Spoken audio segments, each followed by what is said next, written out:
Chapter 52. Involving a serious change in the Weller family and the untimely downfall of Mr. Sdigns. Considering it a matter of delicacy to abstain from introducing either Bob Sawyer or Ben Allen to the young couple, until they were fully prepared to expect them, and wishing to spare Arabella's feelings as much as possible, Mr. Pickwick proposed that he and Sam should alight in the neighborhood of the George and Vulture, and that the two young men should for the present take up their quarters elsewhere. To this they very readily agreed, and the proposition was accordingly acted upon. Mr. Ben Allen and Mr. Bob Sawyer betaking themselves to a sequestered pot shop on the remotest confines of the borough, behind the bar door of which their names had in other days very often appeared at the head of long and complex calculations worked in white chalk. "Dear me, Mr. Weller," said the pretty housemaid, meeting Sam at the door. "Dear me, I wish it was, my dear," replied Sam, dropping behind to let his master get out of hearing. "What a sweet-lookin' creeter you are, Mary." "Lor, Mr. Weller, what nonsense you do talk," said Mary. "Oh, don't, Mr. Weller." "Don't what, my dear?" said Sam. "Why that," replied the pretty housemaid. "Lor, do get along with you." Thus admonishing him, the pretty housemaid pushed Sam against the wall, declaring that he had tumbled her cap and put her hair quite out of curl. "And prevented what I was going to say, besides," added Mary. "There's a letter been waiting here for you 4 days. You hadn't gone away half an hour when it came, and more than that, it's got immediate on the outside."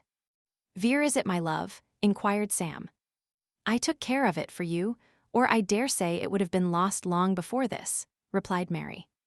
"There, take it, it's more than you deserve." With these words, after many pretty little coquettish doubts and fears, and wishes that she might not have lost it, Mary produced the letter from behind the nicest little muslin tucker possible, and handed it to Sam, who thereupon kissed it with much gallantry and devotion. "My goodness me," said Mary, adjusting the tucker and feigning unconsciousness, "you seem to have grown very fond of it all at once." To this Mr. Weller only replied by a wink, the intense meaning of which no description could convey the faintest idea of, and, sitting himself down beside Mary on a window seat, opened the letter and glanced at the contents. "Hallo," exclaimed Sam, "what's all this?" "Nothing the matter, I hope," said Mary, peeping over his shoulder. "Bless them eyes, oh, yourn," said Sam, looking up. "Never mind my eyes, you had much better read your letter," said the pretty housemaid. And as she said so, she made the eyes twinkle with such slyness and beauty that they were perfectly irresistible. Sam refreshed himself with a kiss, and read as follows. "Markis Gran, by Dorken Wednesday.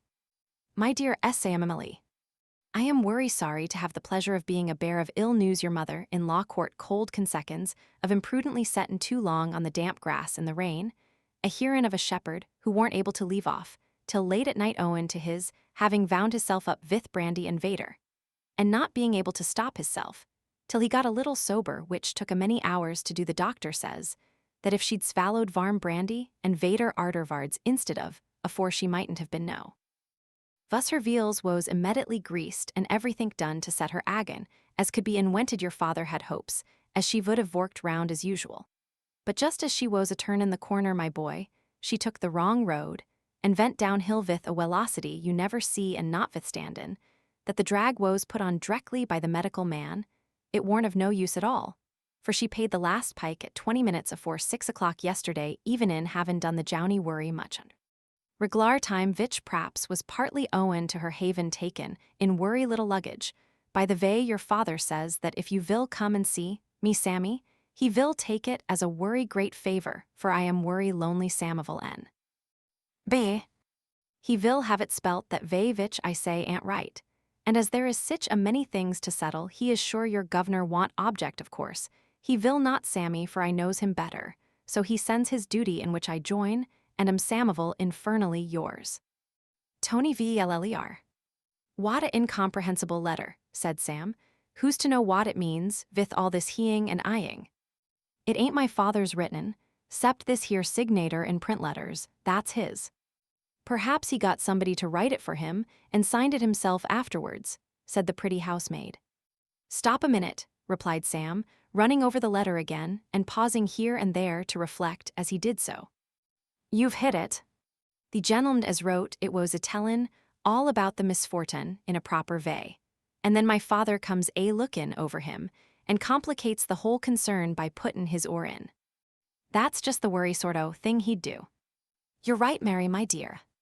Having satisfied himself on this point, Sam read the letter all over once more, and, appearing to form a clear notion of its contents for the first time, ejaculated thoughtfully, as he folded it up.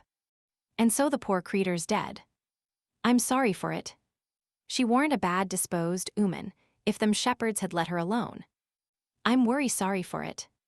Mr. Weller uttered these words in so serious a manner that the pretty housemaid cast down her eyes and looked very grave.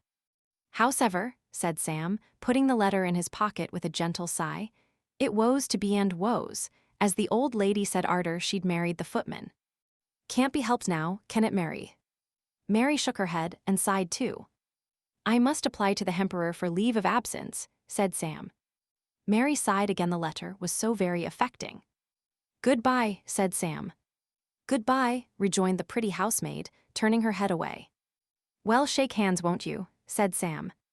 The pretty housemaid put out a hand which, although it was a housemaid's, was a very small one, and rose to go. "I shan't be worry long, Ave," said Sam. "You're always away," said Mary, giving her head the slightest possible toss in the air. "You no sooner come, Mr. Weller, than you go again." Mr. Weller drew the household beauty closer to him and entered upon a whispering conversation, which had not proceeded far, when she turned her face round and condescended to look at him again. When they parted, it was somehow or other indispensably necessary for her to go to her room and arrange the cap and curls before she could think of presenting herself to her mistress, which preparatory ceremony she went off to perform, bestowing many nods and smiles on Sam over the banisters as she tripped upstairs. "I shan't be Ave more than a day, or two, sir, at the furthest," said Sam, when he had communicated to Mr. Pickwick the intelligence of his father's loss. "As long as may be necessary, Sam," replied Mr. Pickwick. "You have my full permission to remain." Sam bowed. "You will tell your father, Sam, that if I can be of any assistance to him in his present situation, I shall be most willing and ready to lend him any aid in my power," said Mr. Pickwick. "Thank ye, sir," rejoined Sam. "I'll mention it, sir." And with some expressions of mutual goodwill and interest, master and man separated. It was just 7 o'clock when Samuel Weller, alighting from the box of a stagecoach which passed through Dorking, stood within a few hundred yards of the Marquis of Granby. It was a cold, dull evening. The little street looked dreary and dismal, and the mahogany countenance of the noble and gallant Marquis seemed to wear a more sad and melancholy expression than it was wont to do, as it swung to and fro, creaking mournfully in the wind. The blinds were pulled down and the shutters partly closed. Of the knot of loungers that usually collected about the door, not one was to be seen. The place was silent and desolate. Seeing nobody of whom he could ask any preliminary questions, Sam walked softly in, and glancing round, he quickly recognized his parent in the distance. The widower was seated at a small round table in the little room behind the bar, smoking a pipe, with his eyes intently fixed upon the fire. The funeral had evidently taken place that day, for attached to his hat, which he still retained on his head, was a hatband measuring about 1.5 yards in length, which hung over the top rail of the chair and streamed negligently down. Mr. Weller was in a very abstracted and contemplative mood. Notwithstanding that Sam called him by name several times, he still continued to smoke with the same fixed and quiet countenance, and was only roused ultimately by his son's placing the palm of his hand on his shoulder. "Sammy," said Mr. Weller, "you're welcome." "I've been callin' to you 6 times," said Sam, hanging his hat on a peg, "but you didn't hear me." "No, Sammy," replied Mr. Weller, again looking thoughtfully at the fire. "I was in a referee, Sammy." "What about?" inquired Sam, drawing his chair up to the fire. "In a referee, Sammy," replied the elder Mr. Weller, regarding her, Samivel. Here Mr. Weller jerked his head in the direction of Dorking churchyard, in mute explanation that his words referred to the late Mrs. Weller. "I wos thinkin', Sammy," said Mr. Weller, eyeing his son with great earnestness over his pipe, as if to assure him that however extraordinary and incredible the declaration might appear, it was nevertheless calmly and deliberately uttered. "I woes a thinkin', Sammy, that upon the whole I woes worry sorry she woes gone." "Vell, and so you ought to be," replied Sam. Mr. Weller nodded his acquiescence in the sentiment, and again fastening his eyes on the fire, shrouded himself in a cloud and mused deeply. "Those woes worry sensible observations as she made, Sammy," said Mr. Weller, driving the smoke away with his hand after a long silence.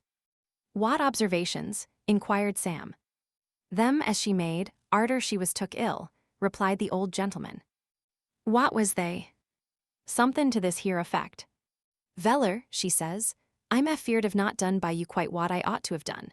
You're a worry kind-hearted man, and I might ha' made your home more comfortabler. I begin to see now,' she says, 'ven it's too late, that if a married 'ooman vishes to be religious, she should begin vith dischargin' her duties at home, and makin' them as is about her cheerful and happy, and that while she goes to church or chapel or what-not at all proper times, she should be worry careful not to conwert this sort o' thing into a excuse for idleness or self-indulgence. I have done this,' she says, 'and I've vasted time and substance on them as has done it more than me.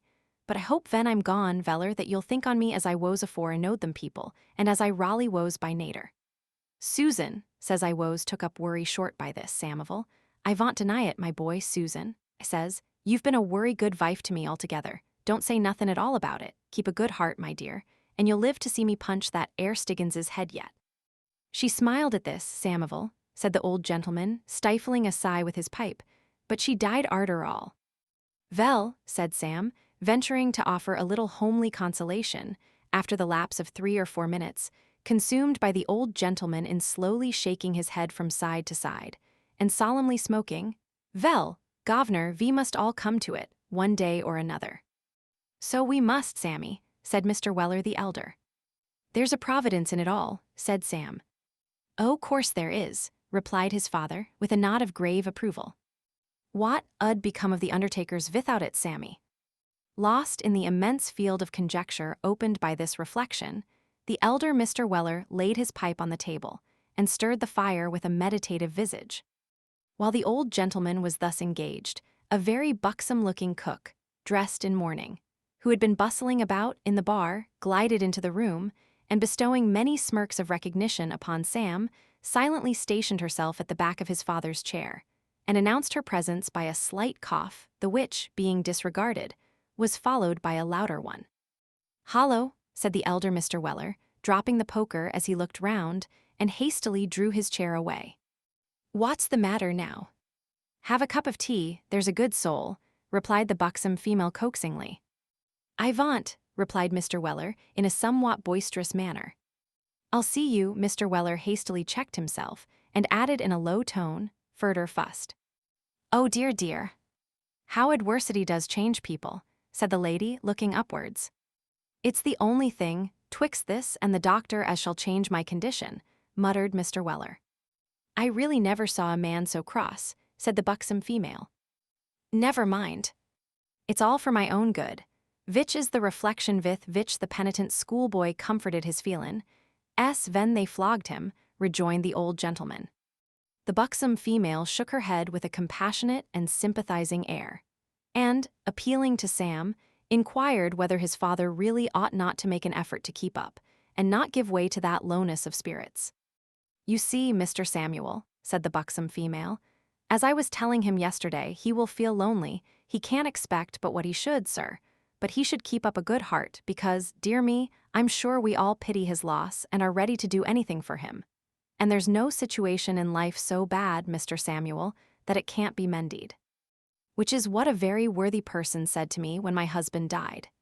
Here the speaker, putting her hand before her mouth, coughed again, and looked affectionately at the elder Mr. Weller.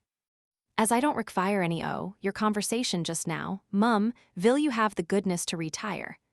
inquired Mr. Weller, in a grave and steady voice. "Well, Mr. Weller," said the buxom female, "I'm sure I only spoke to you out of kindness." "Worry likely, mum," replied Mr. Weller. "Samivel, show the lady out, and shut the door after her." This hint was not lost upon the buxom female, for she at once left the room and slammed the door behind her, upon which Mr. Weller, Sr., falling back in his chair in a violent perspiration, said, "Sammy, if I was to stop here alone 1 week only 1 week, my boy that air, ooman, 'ud marry me by force and wiolence afore it was over." "What? Is she so worry fond on you?" inquired Sam. "Fond," replied his father. "I can't keep her ave from me. If I was locked up in a fireproof chest with a patent Brahmin, she'd find means to get at me, Sammy." "What a thing it is to be so sought arter," observed Sam, smiling. "I don't take no pride out on it, Sammy," replied Mr. Weller, poking the fire vehemently. "It's a horrid situation. I'm actually drove out o' house and home by it.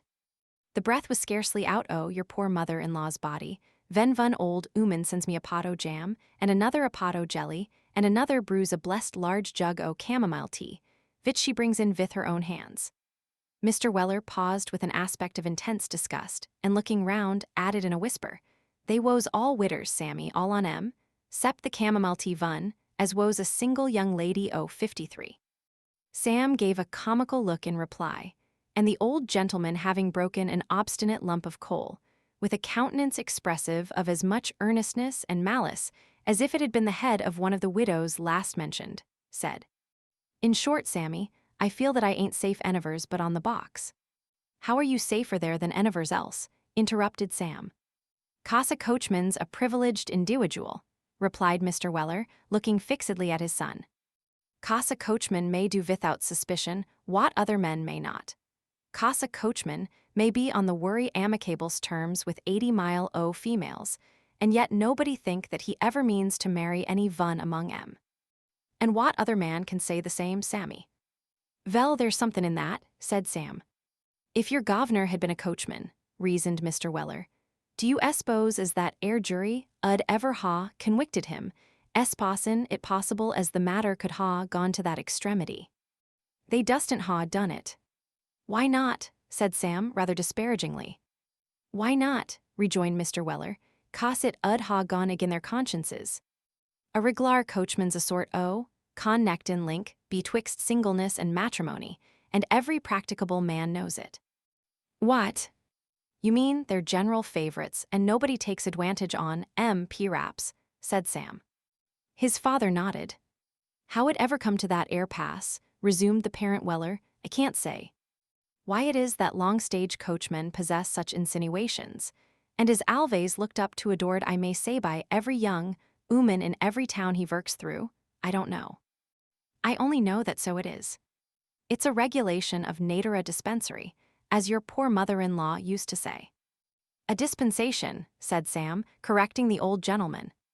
"Worry good, Samivel, a dispensation if you like it better," returned Mr. Weller.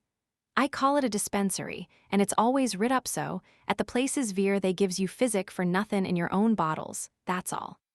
With these words, Mr. Weller refilled and relighted his pipe, and once more summoning up a meditative expression of countenance, continued as follows.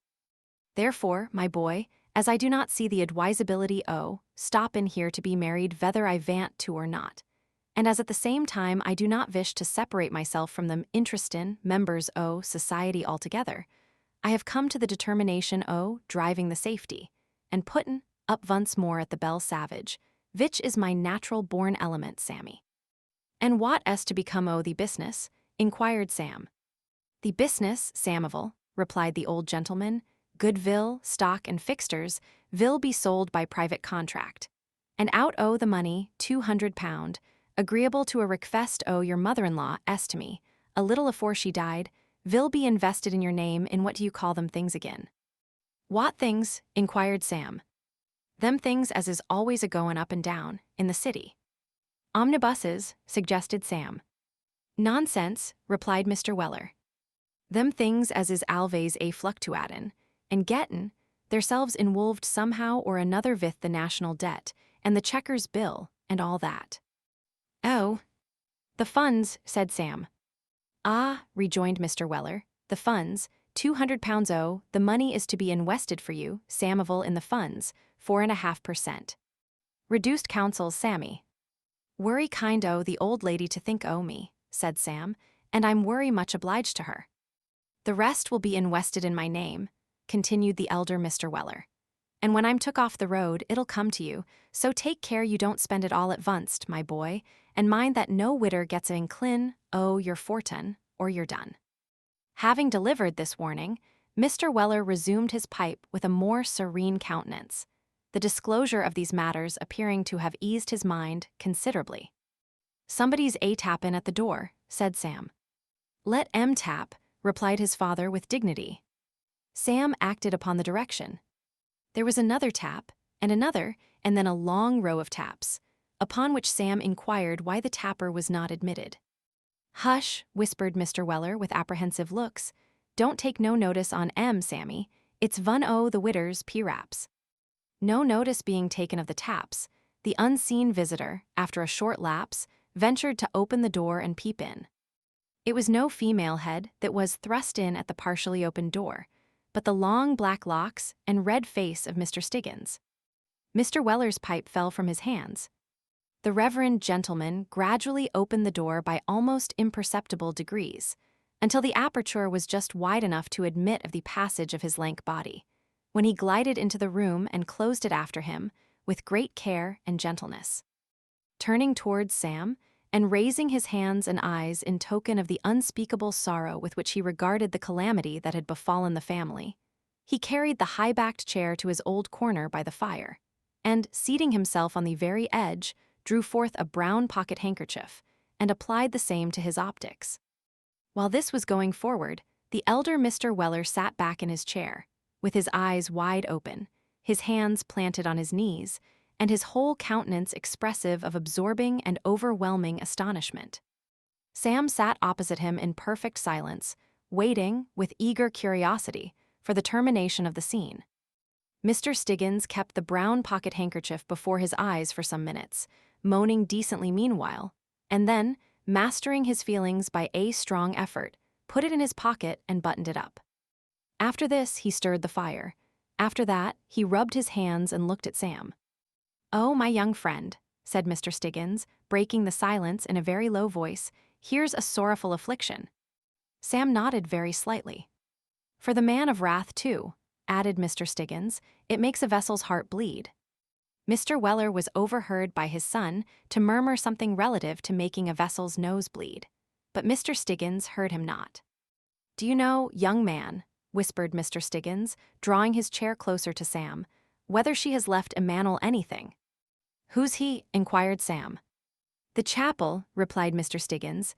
"Our chapel, our fold, Mr. Samuel. She hasn't left the fold nothin', nor the shepherd nothin', nor the animals nothin'," said Sam decisively, "nor the dogs neither." Mr. Stiggins looked slyly at Sam, glanced at the old gentleman, who was sitting with his eyes closed, as if asleep, and drawing his chair still nearer, said, "Nothing for me, Mr. Samuel." Sam shook his head. "I think there's something," said Stiggins, turning as pale as he could turn. "Consider, Mr. Samuel, no little token." "Not so much as the vortho that air old umbrella o' yourn," replied Sam. "Perhaps," said Mr. Stiggins hesitatingly, after a few moments' deep thought, "perhaps she recommended me to the care of the man of wrath, Mr. Samuel." "I think that's werry likely, from what he said," rejoined Sam. "He was a-speakin' about you just now." "Was he, though?" exclaimed Stiggins, brightening up. He's changed, I dare say. We might live very comfortably together now, Mr. Samuel A. I could take care of his property when you are away good care, you see." Heaving a long-drawn sigh, Mr. Stiggins paused for a response.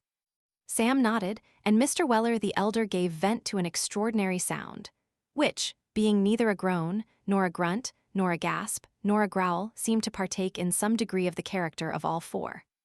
Mr. Stiggins, encouraged by this sound, which he understood to betoken remorse or repentance, looked about him, rubbed his hands, wept, smiled, wept again, and then, walking softly across the room to a well-remembered shelf in one corner, took down a tumbler and with great deliberation put 4 lumps of sugar in it. Having got thus far, he looked about him again and sighed grievously. With that, he walked softly into the bar, and presently returning with the tumbler half full of pineapple rum, advanced to the kettle which was singing gaily on the hob, mixed his grog, stirred it, sipped it, sat down, and taking a long and hearty pull at the rum and water, stopped for breath. The elder Mr. Weller, who still continued to make various strange and uncouth attempts to appear asleep, offered not a single word during these proceedings. But when Stiggins stopped for breath, he darted upon him, and snatching the tumbler from his hand, threw the remainder of the rum and water in his face, and the glass itself into the grate. Then, seizing the reverend gentleman firmly by the collar, he suddenly fell to kicking him most furiously, accompanying every application of his top boot to Mr. Stiggins's person, with sundry violent and incoherent anathemas upon his limbs, eyes, and body. "Sammy," said Mr. Weller, "put my hat on tight for me."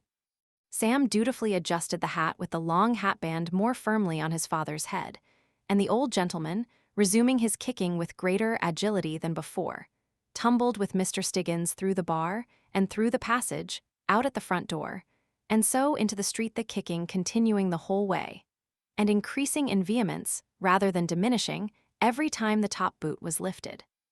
It was a beautiful and exhilarating sight to see the red-nosed man writhing in Mr. Weller's grasp, and his whole frame quivering with anguish as kick followed kick in rapid succession. It was a still more exciting spectacle to behold Mr. Weller, after a powerful struggle, immersing Mr. Stiggins's head in a horse trough full of water, and holding it there until he was half suffocated.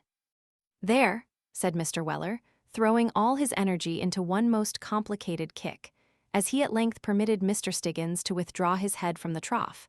"Send any them lazy shepherds here, and I'll pound him to a jelly first and drown him artervards.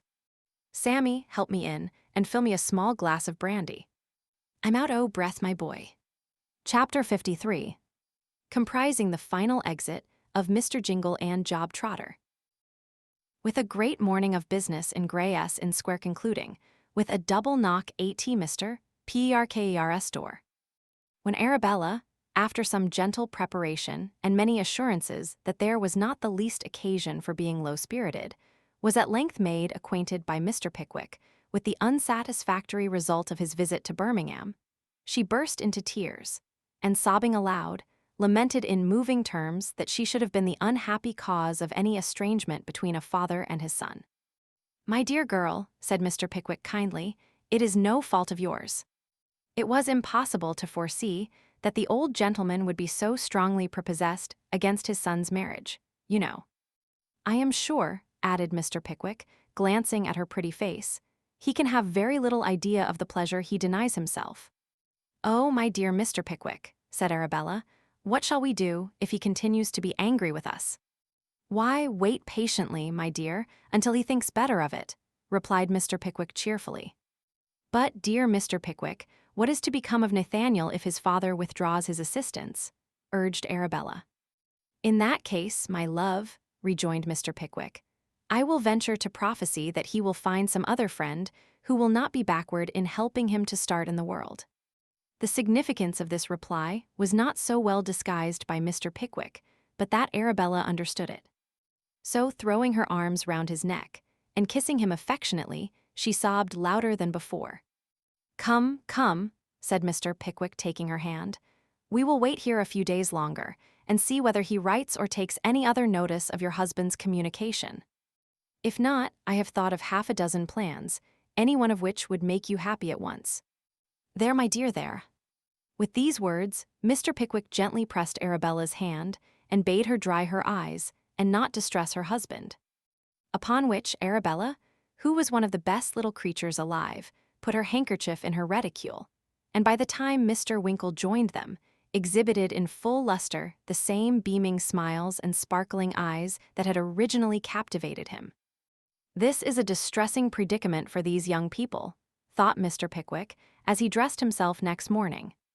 "I'll walk up to Perkers and consult him about the matter." As Mr. Pickwick was further prompted to betake himself to Gray's Inn Square by an anxious desire to come to a pecuniary settlement with the kind-hearted little attorney without further delay, he made a hurried breakfast, and executed his intentions so speedily that 10 o'clock had not struck when he reached Gray's Inn. It still wanted 10 minutes to the hour when he had ascended the staircase on which Perkers' chambers were. The clerks had not arrived yet, and he beguiled the time by looking out of the staircase window. The healthy light of a fine October morning made even the dingy old houses brighten up a little, some of the dusty windows actually looking almost cheerful as the sun's rays gleamed upon them. Clerk after clerk hastened into the square by one or other of the entrances, and looking up at the hall clock, accelerated or decreased his rate of walking according to the time at which his office hours nominally commenced. The 9:30 people suddenly becoming very brisk, and the 10 gentlemen falling into a pace of most aristocratic slowness. The clock struck 10, and clerks poured in faster than ever, each one in a greater perspiration than his predecessor. The noise of unlocking and opening doors echoed and re-echoed on every side. Heads appeared as if by magic in every window. The porters took up their stations for the day. The slipshod laundresses hurried off. The postman ran from house to house, and the whole legal hive was in a bustle. "You're early, Mr. Pickwick," said a voice behind him. "Ah, Mr. Lote," replied that gentleman, looking round and recognizing his old acquaintance. "Precious warm walking, isn't it?" said Lowton, drawing a Bramah key from his pocket with a small plug therein to keep the dust out. "You appear to feel it so," rejoined Mr. Pickwick, smiling at the clerk, who was literally red-hot. "I've come along, rather, I can tell you," replied Lotes. "It went the half-hour as I came through the Polygon. I'm here before him, though, so I don't mind." Comforting himself with this reflection, Mr. Lowton extracted the plug from the door key. Having opened the door, replugged and repocketed his Bramah, and picked up the letters which the postman had dropped through the box, he ushered Mr. Pickwick into the office. Here, in the twinkling of an eye, he divested himself of his coat, put on a threadbare garment, which he took out of a desk, hung up his hat, pulled forth a few sheets of cartridge and blotting paper in alternate layers, and, sticking a pen behind his ear, rubbed his hands with an air of great satisfaction. "There you see, Mr. Pickwick," he said, "now I'm complete. I've got my office coat on, and my pad out, and let him come as soon as he likes. You haven't got a pinch of snuff about you, have you?" "No, I have not," replied Mr. Pickwick. "I'm sorry for it," said Lowton. "Never mind. I'll run out presently and get a bottle of soda. Don't I look rather queer about the eyes, Mr. Pickwick?"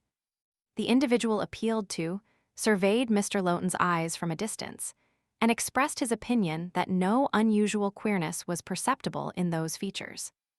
"I'm glad of it," said Lowton. "We were keeping it up pretty tolerably at the stump last night, and I'm rather out of sorts this morning. Perker's been about that business of yours, by the by." "What business?" inquired Mr. Pickwick. "Mrs. Bartle's costs." "No, I don't mean that," replied Mr. Lotes. "About getting that customer that we paid the 10 shillings in the pound to the bill discounter, for, on your account to get him out of the fleet, you know about getting him to Demerara." "Oh, Mr. Jingle," said Mr. Pickwick hastily. "Yes." Well, it's all arranged," said Lowton, mending his pen. "The agent at Liverpool said he had been obliged to you many times when you were in business, and he would be glad to take him on your recommendation." "That's well," said Mr. Pickwick. "I am delighted to hear it. But I say," resumed Lowton, scraping the back of the pen preparatory to making a fresh split, "what a soft chap that other is." "Which other?" "Why, that servant or friend or whatever he is, you know, Trotter." "Ah," said Mr. Pickwick with a smile. "I always thought him the reverse." "Well, and so did I from what little I saw of him," replied Lowton. "It only shows how one may be deceived. What do you think of his going to Demerara, too?" "What?" "And giving up what was offered him here," exclaimed Mr. Pickwick. "Treating Perker's offer of 18 bob a week, and a rise if he behaved himself, like dirt," replied Lowton. "He said he must go along with the other one, and so they persuaded Perker to write again, and they've got him something on the same estate. Not near so good, Perker says, as a convict would get in New South Wales if he appeared at his trial in a new suit of clothes." "Foolish fellow," said Mr. Pickwick with glistening eyes. "Foolish fellow." "Oh, it's worse than foolish. It's downright sneaking, you know," replied Lowton, nibbing the pen with a contemptuous face. "He says that he's the only friend he ever had, and he's attached to him and all that." Friendship's a very good thing in its way. We are all very friendly and comfortable at the stump. For instance, over our grog, where every man pays for himself. But damn hurting yourself for anybody else, you know. No man should have more than 2 attachments, the first to number 1 and the second to the ladies. That's what I say, ha. Ha, Mr. Lowton concluded with a loud laugh, half in jocularity and half in derision, which was prematurely cut short by the sound of Perker's footsteps on the stairs, at the first approach of which he vaulted on his stool with an agility most remarkable and wrote intensely. The greeting between Mr. Pickwick and his professional adviser was warm and cordial. The client was scarcely ensconced in the attorney's armchair, however, when a knock was heard at the door, and a voice inquired whether Mr. Perker was within. "Hark," said Perker, "that's one of our vagabond friends, Jingle himself, my dear sir." "Will you see him?" "What do you think?" inquired Mr. Pickwick, hesitating. "Yes, I think you had better." "Here, you sir, what's your name? Walk in, will you?" In compliance with this unceremonious invitation, Jingle and Job walked into the room, but seeing Mr. Pickwick, stopped short in some confusion. "Well," said Perker, "don't you know that gentleman?" "Good reason to," replied Mr. Jingle, stepping forward. "Mr. Pickwick, deepest obligations life, preserver made a man of me, you shall never repent it, sir." "I am happy to hear you say so," said Mr. Pickwick. "You look much better." "Thanks to you, sir, great change majesty's fleet unwholesome place very," said Jingle, shaking his head. He was decently and cleanly dressed, and so was Job, who stood bolt upright behind him, staring at Mr. Pickwick with a visage of iron. "When do they go to Liverpool?" inquired Mr. Pickwick, half aside to Perker. "This evening, sir, at 7 o'clock, said Job, taking one step forward. "By the heavy coach from the city, sir." "Are your places taken?" "They are, sir," replied Job. "You have fully made up your mind to go?" "I have, sir," answered Job. "With regard to such an outfit as was indispensable for Jingle," said Perker, addressing Mr. Pickwick aloud, "I have taken upon myself to make an arrangement for the deduction of a small sum from his quarterly salary, which, being made only for 1 year and regularly remitted, will provide for that expense. I entirely disapprove of your doing anything for him, my dear sir, which is not dependent on his own exertions and good conduct." "Certainly," interposed Jingle with great firmness. "Clear head man of the world, quite right, perfectly." "By compounding with his creditor, releasing his clothes from the pawnbroker, relieving him in prison and paying for his passage," continued Perker, without noticing Jingle's observation, "you have already lost upwards of £50. "Not lost," said Jingle hastily. "Pay it all, stick to business, gash up every farthing. Yellow fever, perhaps can't help that if not." Here Mr. Jingle paused, and striking the crown of his hat with great violence, passed his hand over his eyes and sat down. "He means to say," said Job, advancing a few paces, "that if he is not carried off by the fever, he will pay the money back again." "If he lives, he will, Mr. Pickwick." "I will see it done." "I know he will, sir," said Job with energy. "I could undertake to swear it." "Well, well," said Mr. Pickwick, who had been bestowing a score or 2 of frowns upon Perker, to stop his summary of benefits conferred, which the little attorney obstinately disregarded. "You must be careful not to play any more desperate cricket matches, Mr. Jingle, or to renew your acquaintance with Sir Thomas Blazo, and I have little doubt of your preserving your health." Mr. Jingle smiled at this sally, but looked rather foolish notwithstanding, so Mr. Pickwick changed the subject by saying, "You don't happen to know, do you, what has become of another friend of yours, a more humble one, whom I saw at Rochester?" "Dismal Jimmy?" inquired Jingle. "Yes." Jingle shook his head. "Clever rascal, queer fellow, hoaxing genius, Job's brother." "Job's brother?" exclaimed Mr. Pickwick. "Well, now I look at him closely, there is a likeness." "We were always considered like each other, sir," said Job, with a cunning look just lurking in the corners of his eyes. "Only I was really of a serious nature, and he never was. He emigrated to America, sir, in consequence of being too much sought after here to be comfortable, and has never been heard of since. That accounts for my not having received the page from the romance of real life, which he promised me one morning when he appeared to be contemplating suicide on Rochester Bridge, I suppose, said Mr. Pickwick, smiling. I need not inquire whether his dismal behavior was natural or assumed.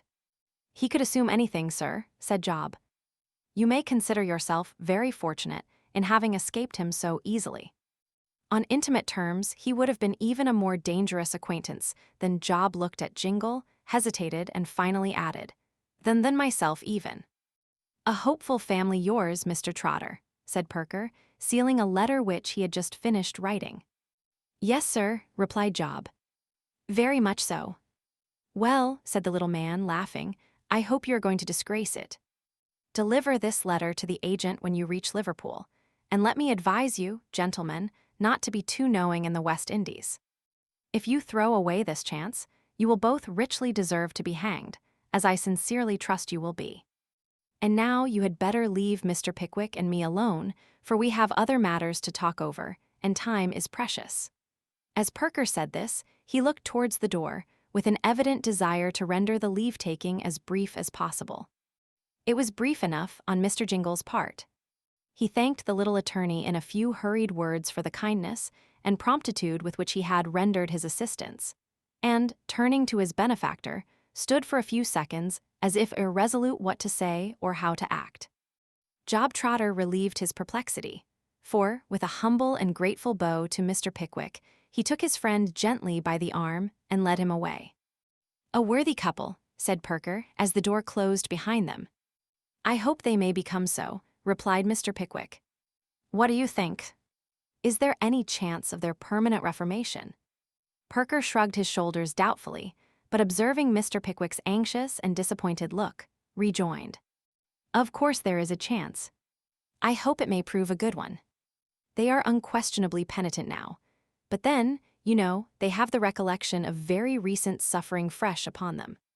What they may become, when that fades away, is a problem that neither you nor I can solve. However, my dear sir, added Perker, laying his hand on Mr. Pickwick's shoulder, your object is equally honorable, whatever the result is. Whether that species of benevolence which is so very cautious and long-sighted that it is seldom exercised at all, lest its owner should be imposed upon, and so wounded in his self-love, be real charity or a worldly counterfeit, I leave to wiser heads than mine to determine. But if those two fellows were to commit a burglary tomorrow, my opinion of this action would be equally high. With these remarks, which were delivered in a much more animated and earnest manner than is usual in legal gentlemen, Perker drew his chair to his desk and listened to Mr. Pickwick's recital of old Mr. Winkle's obstinacy. Give him a week, said Perker, nodding his head prophetically. Do you think he will come round? Inquired Mr. Pickwick. I think he will, rejoined Perker. If not, we must try the young lady's persuasion, and that is what anybody but you would have done at first. Mr. Perker was taking a pinch of snuff with various grotesque contractions of countenance, eulogistic of the persuasive powers appertaining unto young ladies, when the murmur of inquiry and answer was heard in the outer office, and Lowton tapped at the door. Come in, cried the little man. The clerk came in and shut the door after him with great mystery. What's the matter? Inquired Perker. You're wanted, sir. Who wants me? Lowton looked at Mr. Pickwick and coughed. Who wants me? Can't you speak, Mr. Lowton? Why, sir, replied Lowton, it's Dodson and Fogg is with him. Bless my life, said the little man, looking at his watch.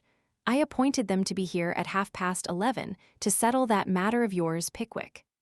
I gave them an undertaking on which they sent down your discharge. It's very awkward, my dear sir. What will you do? Would you like to step into the next room? The next room being the identical room in which Messrs.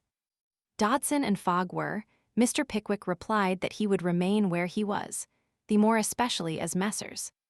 Dodson and Fogg ought to be ashamed to look him in the face, instead of his being ashamed to see them. Which latter circumstance he begged Mr. Perker to note, with a glowing countenance and many marks of indignation. Very well, my dear sir, very well, replied Perker.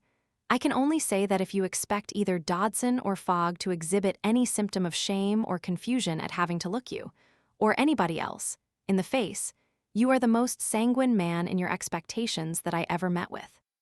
Show them in, Mr. Lowton. Mr. Lowton disappeared with a grin and immediately returned ushering in the firm, in due form of Precedence Dodson first and Fogg afterwards. "You have seen Mr. Pickwick, I believe," said Perker to Dodson, inclining his pen in the direction where that gentleman was seated. "How do you do, Mr. Pickwick?" said Dodson in a loud voice.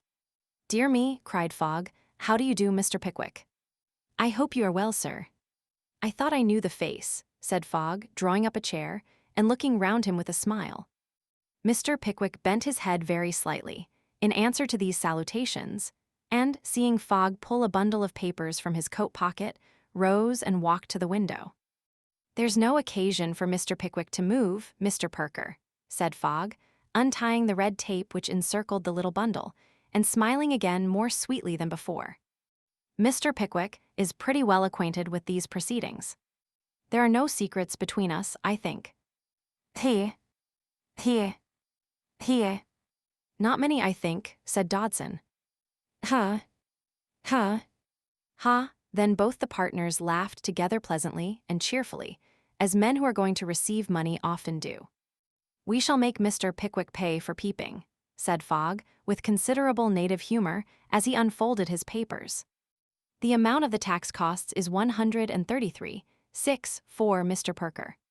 There was a great comparing of papers, and turning over of leaves by Fogg and Perker after this statement of profit and loss.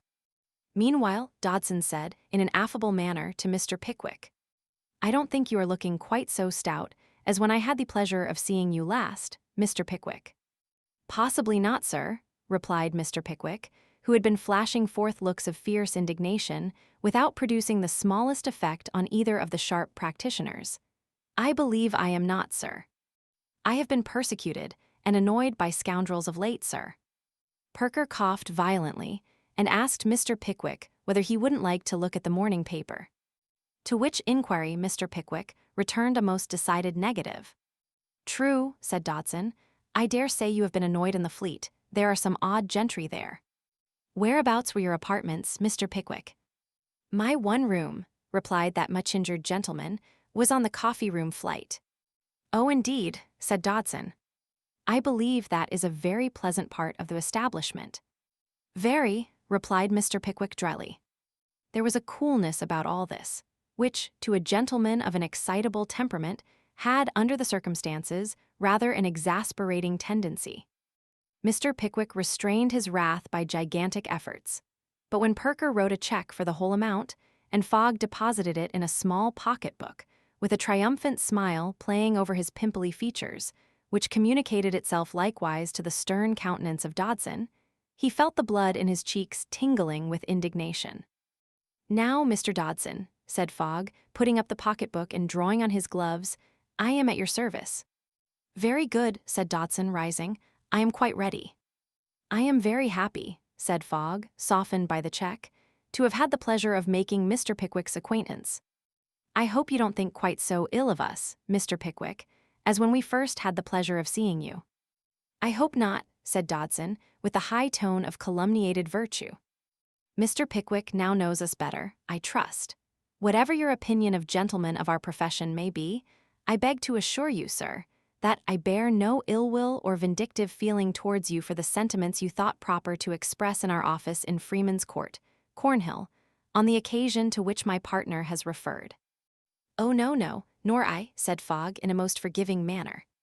"Our conduct, sir," said Dodson, "will speak for itself and justify itself, I hope, upon every occasion. We have been in the profession some years, Mr. Pickwick, and have been honored with the confidence of many excellent clients. I wish you good morning, sir." "Good morning, Mr. Pickwick," said Fogg. So saying, he put his umbrella under his arm, drew off his right glove, and extended the hand of reconciliation to that most indignant gentleman, who, thereupon, thrust his hands beneath his coat-tails and eyed the attorney with looks of scornful amazement. "Lowton," cried Perker at this moment, "open the door." "Wait one instant," said Mr. Pickwick. "Perker, I will speak." "My dear sir, pray let the matter rest where it is," said the little attorney, who had been in a state of nervous apprehension during the whole interview. "Mr. Pickwick, I beg." "I will not be put down, sir," replied Mr. Pickwick hastily. "Mr. Dodson, you have addressed some remarks to me." Dodson turned round, bent his head meekly, and smiled. "Some remarks to me," repeated Mr. Pickwick, almost breathless. "And your partner has tendered me his hand, and you have both assumed a tone of forgiveness and high-mindedness, which is an extent of impudence that I was not prepared for, even in you." "What, sir?" exclaimed Dodson. "What, sir?" reiterated Fogg. "Do you know that I have been the victim of your plots and conspiracies?" continued Mr. Pickwick. "Do you know that I am the man whom you have been imprisoning and robbing? Do you know that you were the attorneys for the plaintiff, in Bardell and Pickwick?" "Yes, sir, we do know it," replied Dodson. "Of course we know it, sir," rejoined Fogg, slapping his pocket perhaps by accident. "I see that you recollect it with satisfaction," said Mr. Pickwick, attempting to call up a sneer for the first time in his life, and failing most signally in so doing. "Although I have long been anxious to tell you, in plain terms, what my opinion of you is, I should have let even this opportunity pass, in deference to my friend Perker's wishes, but for the unwarrantable tone you have assumed and your insolent familiarity." "I say insolent familiarity, sir," said Mr. Pickwick, turning upon Fogg with a fierceness of gesture which caused that person to retreat towards the door with great expedition. "Take care, sir," said Dodson, who, though he was the biggest man of the party, had prudently entrenched himself behind Fogg, and was speaking over his head with a very pale face. "Let him assault you, Mr. Fogg, don't return it on any account." "No, no, I won't return it," said Fogg, falling back a little more as he spoke, to the evident relief of his partner, who by these means was gradually getting into the outer office. "You are," continued Mr. Pickwick, resuming the thread of his discourse, "you are a well-matched pair of mean, rascally, pettifogging robbers." "Well," interposed Perker, "is that all?" "It is all summed up in that," rejoined Mr. Pickwick. "They are mean, rascally, pettifogging robbers." "There," said Perker, in a most conciliatory tone. "My dear sirs, he has said all he has to say. Now pray go. Lowton, is that door open?" Mr. Lowton, with a distant giggle, replied in the affirmative. There, good morning now pray, my dear sirs, Mr. Lowton, the door," cried the little man, pushing Dodson and Fogg, nothing loath, out of the office. "This way, my dear sirs, now pray don't prolong this dear me Mr. Lowton the door, sir, why don't you attend?" "If there's law in England, sir," said Dodson, looking towards Mr. Pickwick as he put on his hat, "you shall smart for this. You are a couple of mean." "Remember, sir, you pay dearly for this," said Fogg. "Rascally, pettifogging robbers," continued Mr. Pickwick, taking not the least notice of the threats that were addressed to him. "Robbers!" cried Mr. Pickwick, running to the stairhead as the two attorneys descended. "Robbers!" shouted Mr. Pickwick, breaking from Lowton and Perker and thrusting his head out of the staircase window. When Mr. Pickwick drew in his head again, his countenance was smiling and placid, and walking quietly back into the office, he declared that he had now removed a great weight from his mind, and that he felt perfectly comfortable and happy. Perker said nothing at all until he had emptied his snuff-box and sent Lowton out to fill it, when he was seized with a fit of laughing, which lasted 5 minutes, at the expiration of which time he said that he supposed he ought to be very angry, but he couldn't think of the business seriously, yet when he could, he would be. "Well now," said Mr. Pickwick, "let me have a settlement with you." "Of the same kind as the last?" inquired Perker with another laugh. "Not exactly," rejoined Mr. Pickwick, drawing out his pocketbook and shaking the little man heartily by the hand. "I only mean a pecuniary settlement. You have done me many acts of kindness that I can never repay, and have no wish to repay, for I prefer continuing the obligation." With this preface, the two friends dived into some very complicated accounts and vouchers, which, having been duly displayed and gone through by Perker, were at once discharged by Mr. Pickwick with many professions of esteem and friendship. They had no sooner arrived at this point than a most violent and startling knocking was heard at the door. It was not an ordinary double knock, but a constant and uninterrupted succession of the loudest single raps, as if the knocker were endowed with the perpetual motion, or the person outside had forgotten to leave off. "Dear me, what's that?" exclaimed Perker, starting. "I think it is a knock at the door," said Mr. Pickwick, as if there could be the smallest doubt of the fact. The knocker made a more energetic reply than words could have yielded, for it continued to hammer with surprising force and noise, without a moment's cessation. "Dear me," said Perker, ringing his bell, "we shall alarm the inn. Mr. Lowton, don't you hear a knock?" "I'll answer the door in one moment, sir," replied the clerk. The knocker appeared to hear the response, and to assert that it was quite impossible he could wait so long. It made a stupendous uproar. "It's quite dreadful," said Mr. Pickwick, stopping his ears. "Make haste, Mr. Lowton," Perker called out. "We shall have the panels beaten in." Mr. Lowton, who was washing his hands in a dark closet, hurried to the door, and turning the handle, beheld the appearance which is described in the next chapter.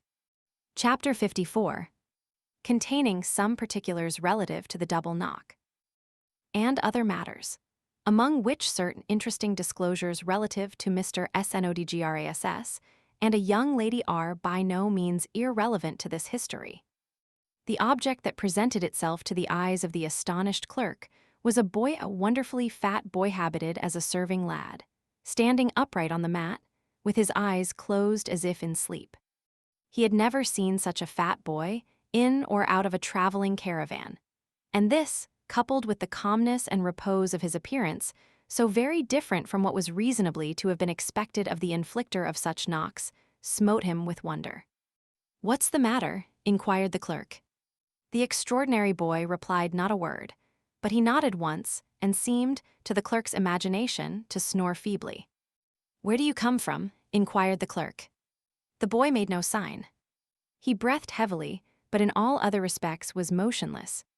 The clerk repeated the question thrice, and receiving no answer, prepared to shut the door, when the boy suddenly opened his eyes, winked several times, sneezed once, and raised his hand as if to repeat the knocking.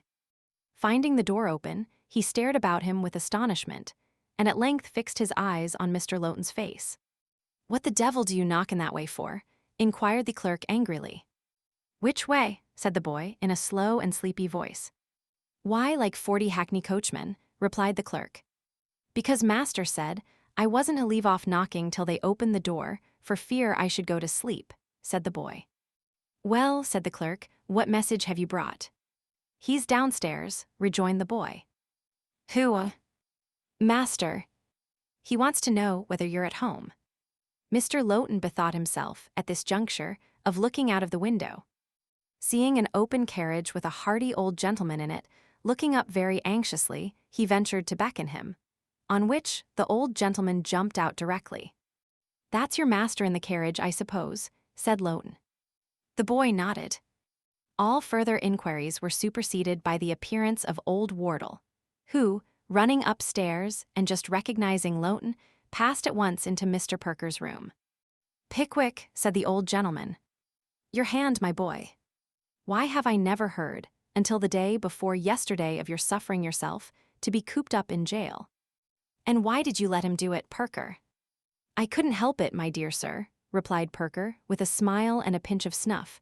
"You know how obstinate he is." Of course I do," replied the old gentleman. "I am heartily glad to see him, notwithstanding. I will not lose sight of him again, in a hurry." With these words, Wardle shook Mr. Pickwick's hand once more, and having done the same by Perker, threw himself into an armchair, his jolly red face shining again with smiles and health. "Well," said Wardle, "here are pretty goings on a pinch of your snuff, Perker. My boy never were such times, eh?" "What do you mean?" inquired Mr. Pickwick. "Mean," replied Wardle. "Why, I think the girls are all running mad. That's no news, you'll say. Perhaps it's not, but it's true for all that. You have not come up to London, of all places in the world, to tell us that, my dear sir, have you?" inquired Perker. "No, not altogether," replied Wardle, "though it was the main cause of my coming." "How is Arabella?" "Very well," replied Mr. Pickwick, "and will be delighted to see you, I am sure." "Black-eyed little jilt," replied Wardle. "I had a great idea of marrying her myself, one of these odd days. But I am glad of it too, very glad." "How did the intelligence reach you?" asked Mr. Pickwick. "Oh, it came to my girls, of course," replied Wardle. "Arabella wrote, the day before yesterday, to say she had made a stolen match without her husband's father's consent, and so you had gone down to get it when his refusing it couldn't prevent the match, and all the rest of it. I thought it a very good time to say something serious to my girls. So I said what a dreadful thing it was that children should marry without their parents' consent, and so forth. But bless your hearts, I couldn't make the least impression upon them. They thought it such a much more dreadful thing that there should have been a wedding without bridesmaids, that I might as well have preached to Joe himself. Here the old gentleman stopped to laugh, and having done so to his heart's content, presently resumed. But this is not the best of it, it seems. This is only half the love-making and plotting that have been going forward. We have been walking on mines for the last 6 months, and they're sprung at last. What do you mean? Exclaimed Mr. Pickwick, turning pale. No other secret marriage, I hope. No, no, replied old Wardle, not so bad as that, no. What then, inquired Mr. Pickwick, am I interested in it? Shall I answer that question, Perker? Said Wardle. If you don't commit yourself by doing so, my dear sir. Well then you are, said Wardle. How? Asked Mr. Pickwick anxiously. In what way? Really, replied Wardle, you're such a fiery sort of a young fellow that I am almost afraid to tell you. But however, if Perker will sit between us to prevent mischief, I'll venture. Having closed the room door, and fortified himself with another application to Perker's snuff-box, the old gentleman proceeded with his great disclosure in these words. The fact is that my daughter Bella, who married young Trundle, you know. Yes, yes, we know, said Mr. Pickwick impatiently. Don't alarm me at the very beginning. My daughter Bella Emily, having gone to bed with a headache after she had read Arabella's letter to me, sat herself down by my side the other evening, and began to talk over this marriage affair. Well, Pa, she says, what do you think of it? Why, my dear, I said, I suppose it's all very well. I hope it's for the best. I answered in this way because I was sitting before the fire at the time, drinking my grog rather thoughtfully, and I knew my throwing in an undecided word now and then would induce her to continue talking. Both my girls are pictures of their dear mother, and as I grow old I like to sit with only them by me, for their voices and looks carry me back to the happiest period of my life, and make me, for the moment, as young as I used to be then, though not quite so light-hearted. It's quite a marriage of affection, Pa, said Bella, after a short silence. Yes, my dear, said I, but such marriages do not always turn out the happiest. I question that, mind, interposed Mr. Pickwick warmly. Very good, responded Wardle. Question anything you like when it's your turn to speak, but don't interrupt me. I beg your pardon, said Mr. Pickwick. Granted, replied Wardle. I am sorry to hear you express your opinion against marriages of affection, Pa, said Bella, coloring a little. I was wrong. I ought not to have said so, my dear, either, said I, patting her cheek as kindly as a rough old fellow like me could pat it, for your mother S was one, and so was yours. It's not that I meant, Pa, said Bella. The fact is, Pa, I wanted to speak to you about Emily. Mr. Pickwick started. What's the matter now? Inquired Wardle, stopping in his narrative. Nothing, replied Mr. Pickwick. Pray go on. I never could spin out a story, said Wardle abruptly. It must come out, sooner or later, and it'll save us all a great deal of time if it comes at once. The long and the short of it is, then, that Bella at last mustered up courage to tell me that Emily was very unhappy, that she and your young friend Snodgrass had been in constant correspondence and communication ever since last Christmas, that she had very dutifully made up her mind to run away with him, in laudable imitation of her old friend and schoolfellow, but that having some compunctions of conscience on the subject, inasmuch as I had always been rather kindly disposed to both of them, they had thought it better in the first instance to pay me the compliment of asking whether I would have any objection to their being married in the usual matter-of-fact manner. There now, Mr. Pickwick, if you can make it convenient to reduce your eyes to their usual size again, and to let me hear what you think we ought to do, I shall feel rather obliged to you. The testy manner in which the hearty old gentleman uttered this last sentence was not wholly unwarranted, for Mr. Pickwick's face had settled down into an expression of blank amazement and perplexity, quite curious to behold. Snodgrass, since last Christmas, were the first broken words that issued from the lips of the confounded gentleman. Since last Christmas, replied Wardle, That's plain enough, and very bad spectacles we must have worn not to have discovered it before. I don't understand it, said Mr. Pickwick, ruminating. I cannot really understand it. It's easy enough to understand it, replied the choleric old gentleman. If you had been a younger man, you would have been in the secret long ago.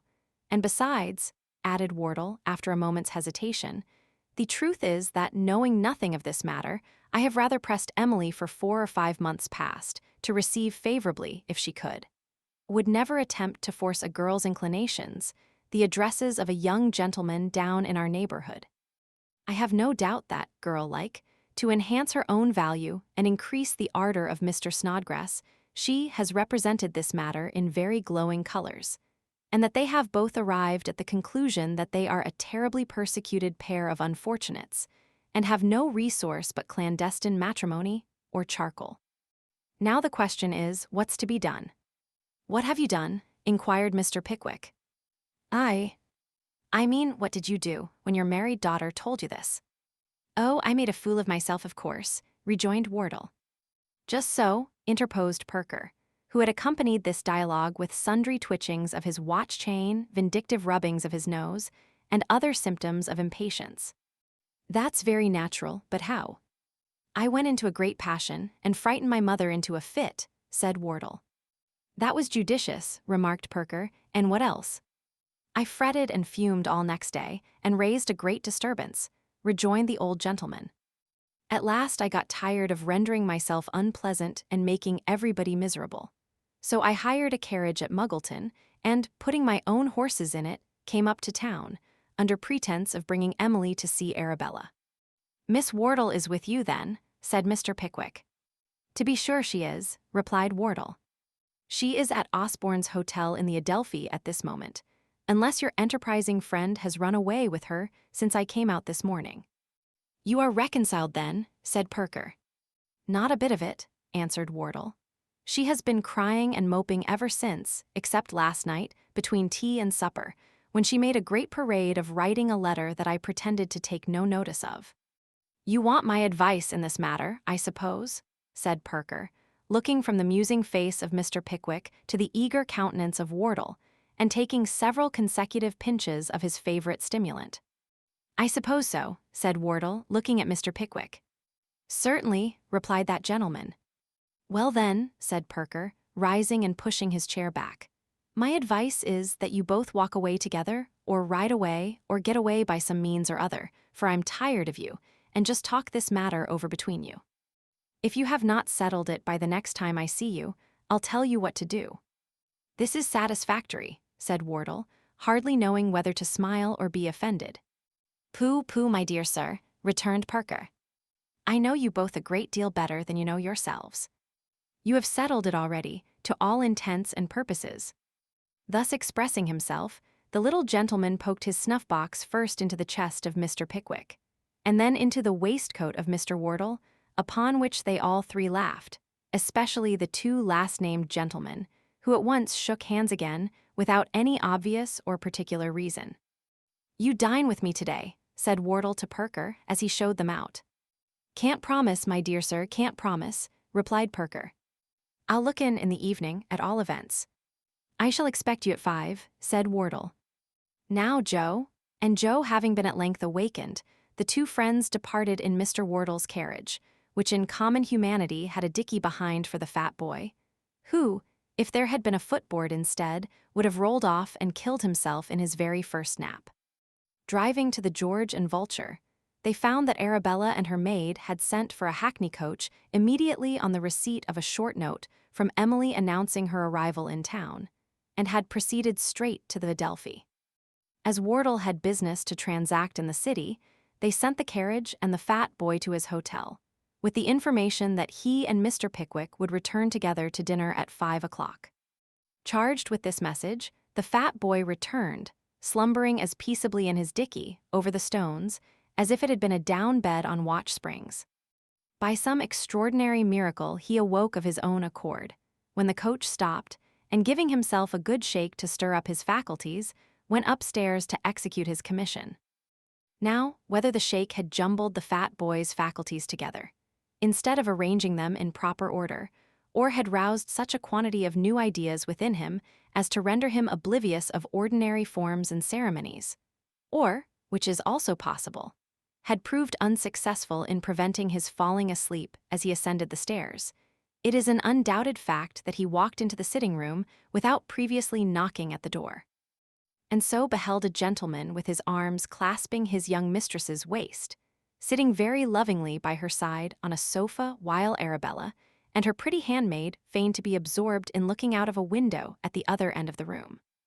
At the sight of this phenomenon, the fat boy uttered an interjection, the ladies a scream, and the gentleman an oath almost simultaneously. "Wretched creature, what do you want here?" said the gentleman, who it is needless to say was Mr. Snodgrass. To this the fat boy, considerably terrified, briefly responded, "Missus." "What do you want me for?" inquired Emily, turning her head aside. "You stupid creature." "Master and Mr. Pickwick is a-going to dine here at 5, replied the fat boy. "Leave the room," said Mr. Snodgrass, glaring upon the bewildered youth. "No, no, no," added Emily hastily. "Bella dear, advise me." Upon this, Emily and Mr. Snodgrass and Arabella and Mary crowded into a corner and conversed earnestly in whispers for some minutes, during which the fat boy dozed. "Joe," said Arabella at length, looking round with a most bewitching smile, "how do you do, Joe?" "Joe," said Emily, "you're a very good boy. I won't forget you, Joe." "Joe," said Mr. Snodgrass, advancing to the astonished youth and seizing his hand, "I didn't know you before. There's 5 shillings for you, Joe." "I'll owe you 5, Joe," said Arabella, "for old acquaintance' sake, you know," and another most captivating smile was bestowed upon the corpulent intruder. The fat boy's perception being slow, he looked rather puzzled at first to account for this sudden prepossession in his favor, and stared about him in a very alarming manner. At length his broad face began to show symptoms of a grin of proportionately broad dimensions, and then, thrusting half a crown into each of his pockets, and a hand and wrist after it, he burst into a hoarse laugh, being for the first and only time in his existence. "He understands us, I see," said Arabella.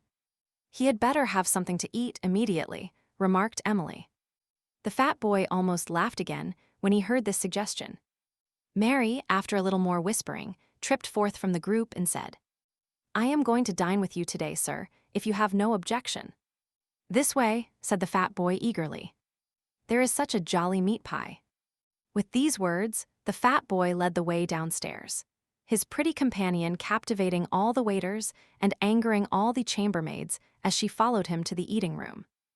There was the meat pie of which the youth had spoken so feelingly, and there were, moreover, a steak and a dish of potatoes and a pot of porter. "Sit down," said the fat boy. "Oh my eyes, how prime! I am so hungry."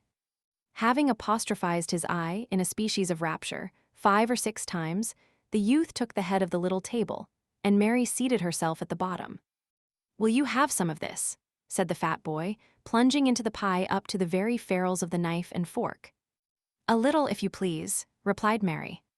The fat boy assisted Mary to a little, and himself to a great deal, and was just going to begin eating when he suddenly laid down his knife and fork, leaned forward in his chair, and letting his hands, with the knife and fork in them, fall on his knees, said, very slowly, "I say, how nice you look." This was said in an admiring manner, and was, so far, gratifying. But still, there was enough of the cannibal in the young gentleman's eyes to render the compliment a double one. "Dear me, Joseph," said Mary, affecting to blush, "what do you mean?" The fat boy, gradually recovering his former position, replied with a heavy sigh, and, remaining thoughtful for a few moments, drank a long draught of the porter. Having achieved this feat, he sighed again, and applied himself assiduously to the pie. "What a nice young lady Miss Emily is," said Mary, after a long silence. The fat boy had by this time finished the pie. He fixed his eyes on Mary, and replied, "I knows a nicera." "Indeed," said Mary. "Yes, indeed," replied the fat boy with unwonted vivacity. "What's her name?" inquired Mary. "What's yours?" "Mary." "So's hers," said the fat boy. "You're her." The boy grinned to add point to the compliment, and put his eyes into something between a squint and a cast, which there is reason to believe he intended for an ogle. "You mustn't talk to me in that way," said Mary. "You don't mean it." "Don't I, though?" replied the fat boy. "I say." "Well, are you going to come here regular?" "No," rejoined Mary, shaking her head. "I'm going away again tonight." "Why?" "Oh," said the fat boy, in a tone of strong feeling, "how we should have enjoyed ourselves at meals if you had been." "I might come here sometimes, perhaps, to see you," said Mary, plaiting the tablecloth in assumed coyness, "if you would do me a favor." The fat boy looked from the pie dish to the steak, as if he thought a favor must be in a manner connected with something to eat, and then took out one of the half-crowns and glanced at it nervously. "Don't you understand me?" said Mary, looking slyly in his fat face. Again he looked at the half-crown and said faintly, "No. The ladies want you not to say anything to the old gentleman about the young gentleman having been upstairs, and I want you to." "Is that all?" said the fat boy, evidently very much relieved as he pocketed the half-crown again. "Of course I ain't going to." "You see," said Mary, "Mr. Snodgrass is very fond of Miss Emily, and Miss Emily's very fond of him, and if you were to tell about it, the old gentleman would carry you all away miles into the country, where you'd see nobody." "No, no, I won't tell," said the fat boy stoutly. "That's a dear," said Mary. Now it's time I went upstairs and got my lady ready for dinner. "Don't go yet," urged the fat boy. "I must," replied Mary. "Goodbye for the present." The fat boy, with elephantine playfulness, stretched out his arms to ravish a kiss. But as it required no great agility to elude him, his fair enslaver had vanished before he closed them again. Upon which the apathetic youth ate a pound or so of steak with a sentimental countenance and fell fast asleep. There was so much to say upstairs, and there were so many plans to concert for elopement and matrimony in the event of old Wardle continuing to be cruel, that it wanted only half an hour of dinner when Mr. Snodgrass took his final adieu. The ladies ran to Emily's bedroom to dress, and the lover, taking up his hat, walked out of the room. He had scarcely got outside the door when he heard Wardle's voice talking loudly, and looking over the banisters beheld him, followed by some other gentlemen, coming straight upstairs. Knowing nothing of the house, Mr. Snodgrass in his confusion stepped hastily back into the room he had just quitted, and passing thence into an inner apartment, Mr. Wardle's bedchamber, closed the door softly, just as the persons he had caught a glimpse of entered the sitting-room. These were Mr. Wardle, Mr. Pickwick, Mr. Nathaniel Winkle, and Mr. Benjamin Allen, whom he had no difficulty in recognizing by their voices. "Very lucky I had the presence of mind to avoid them," thought Mr. Snodgrass with a smile, and walking on tiptoe to another door near the bedside. "This opens into the same passage, and I can walk quietly and comfortably away." There was only one obstacle to his walking quietly and comfortably away, which was that the door was locked and the key gone. "Let us have some of your best wine today, waiter," said old Wardle, rubbing his hands. "You shall have some of the very best, sir," replied the waiter. "Let the ladies know we have come in." "Yes, sir." Devoutly and ardently did Mr. Snodgrass wish that the ladies could know he had come in. He ventured once to whisper, "Waiter," through the keyhole, but the probability of the wrong waiter coming to his relief flashed upon his mind, together with a sense of the strong resemblance between his own situation and that in which another gentleman had been recently found in a neighboring hotel, an account of whose misfortunes had appeared under the head of police in that morning's paper. He sat himself on a portmanteau and trembled violently. "We won't wait a minute for Perker," said Wardle, looking at his watch. "He is always exact. He will be here in time if he means to come, and if he does not, it's of no use waiting." "Huh? Arabella." "My sister," exclaimed Mr. Benjamin Allen, folding her in a most romantic embrace. "Oh, Ben, dear, how you do smell of tobacco," said Arabella, rather overcome by this mark of affection. "Do I?" said Mr. Benjamin Allen. "Do I, Bella? Well, perhaps I do."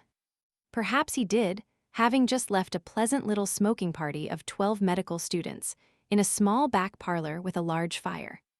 "But I am delighted to see you," said Mr. Ben Allen. "Bless you, Bella." "There," said Arabella, bending forward to kiss her brother. Don't take hold of me again, Ben, dear, because you tumble me so." At this point of the reconciliation, Mr. Ben Allen allowed his feelings and the cigars and porter to overcome him, and looked round upon the beholders with damp spectacles. "Is nothing to be said to me?" cried Wardle with open arms. "A great deal," whispered Arabella, as she received the old gentleman's hearty caress and congratulation. "You are a hard-hearted, unfeeling, cruel monster." "You are a little rebel," replied Wardle in the same tone, "and I am afraid I shall be obliged to forbid you the house. People like you, who get married in spite of everybody, ought not to be let loose on society. But come," added the old gentleman aloud, "here's the dinner, you shall sit by me. Joe, why damn the boy, he's awake." To the great distress of his master, the fat boy was indeed in a state of remarkable vigilance, his eyes being wide open, and looking as if they intended to remain so. There was an alacrity in his manner, too, which was equally unaccountable. Every time his eyes met those of Emily or Arabella, he smirked and grinned. Once, Wardle could have sworn he saw him wink. This alteration in the fat boy's demeanor originated in his increased sense of his own importance, and the dignity he acquired from having been taken into the confidence of the young ladies. And the smirks, and grins, and winks were so many condescending assurances that they might depend upon his fidelity. As these tokens were rather calculated to awaken suspicion than allay it, and were somewhat embarrassing besides, they were occasionally answered by a frown or shake of the head from Arabella, which the fat boy, considering as hints to be on his guard, expressed his perfect understanding of by smirking, grinning, and winking with redoubled assiduity. "Joe," said Mr. Wardle, after an unsuccessful search in all his pockets, "is my snuff-box on the sofa?" "No, sir," replied the fat boy. "Oh, I recollect. I left it on my dressing-table this morning," said Wardle. "Run into the next room and fetch it." The fat boy went into the next room, and, having been absent about a minute, returned with the snuff-box, and the palest face that ever a fat boy wore. "What's the matter with the boy?" exclaimed Wardle. "Nothin's the matter with me," replied Joe nervously. "Have you been seeing any spirits?" inquired the old gentleman. "Or taking any?" added Ben Allen. "I think you're right," whispered Wardle across the table. "He is intoxicated, I'm sure." Ben Allen replied that he thought he was. And, as that gentleman had seen a vast deal of the disease in question, Wardle was confirmed in an impression which had been hovering about his mind for half an hour, and at once arrived at the conclusion that the fat boy was drunk. "Just keep your eye upon him for a few minutes," murmured Wardle. "We shall soon find out whether he is or not." The unfortunate youth had only interchanged a dozen words with Mr. Snodgrass, that gentleman having implored him to make a private appeal to some friend to release him, and then pushed him out with the snuff-box, lest his prolonged absence should lead to a discovery. He ruminated a little with a most disturbed expression of face, and left the room in search of Mary. But Mary had gone home after dressing her mistress, and the fat boy came back again more disturbed than before. Wardle and Mr. Ben Allen exchanged glances. "Joe," said Wardle. "Yes, sir." "What did you go away for?" The fat boy looked hopelessly in the face of everybody at table, and stammered out that he didn't know. "Oh," said Wardle, "you don't know, eh? Take this cheese to Mr. Pickwick." Now, Mr. Pickwick, being in the very best health and spirits, had been making himself perfectly delightful all dinner time, and was at this moment engaged in an energetic conversation with Emily and Mr. Winkle, bowing his head, courteously, in the emphasis of his discourse, gently waving his left hand to lend force to his observations, and all glowing with placid smiles. He took a piece of cheese from the plate, and was on the point of turning round to renew the conversation, when the fat boy, stooping so as to bring his head on a level with that of Mr. Pickwick, pointed with his thumb over his shoulder, and made the most horrible and hideous face that was ever seen out of a Christmas pantomime. "Dear me," said Mr. Pickwick, starting, "what a varié." He stopped, for the fat boy had drawn himself up, and was, or pretended to be, fast asleep. "What's the matter?" inquired Wardle. "This is such an extremely singular lad," replied Mr. Pickwick, looking uneasily at the boy. "It seems an odd thing to say, but upon my word I am afraid that, at times, he is a little deranged." "Oh, Mr. Pickwick, pray don't say so," cried Emily and Arabella both at once.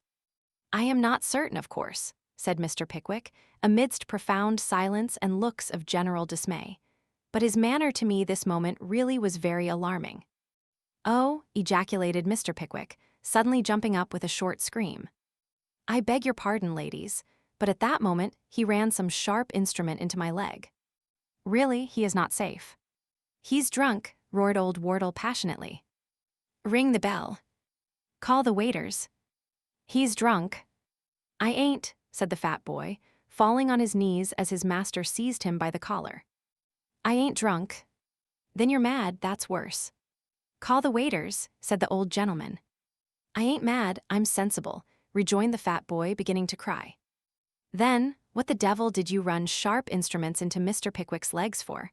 inquired Wardle angrily. "He wouldn't look at me," replied the boy. "I wanted to speak to him." "What did you want to say?" asked half a dozen voices at once. The fat boy gasped, looked at the bedroom door, gasped again, and wiped 2 tears away with the knuckle of each of his forefingers. "What did you want to say?" demanded Wardle, shaking him. "Stop," said Mr. Pickwick. "Allow me." "What did you wish to communicate to me, my poor boy?" "I want to whisper to you," replied the fat boy. "You want to bite his ear off, I suppose," said Wardle. "Don't come near him, he's vicious. Ring the bell and let him be taken downstairs." Just as Mr. Winkle caught the bell rope in his hand, it was arrested by a general expression of astonishment. The captive lover, his face burning with confusion, suddenly walked in from the bedroom and made a comprehensive bow to the company. "Hallo," cried Wardle, releasing the fat boy's collar and staggering back. "What's this?"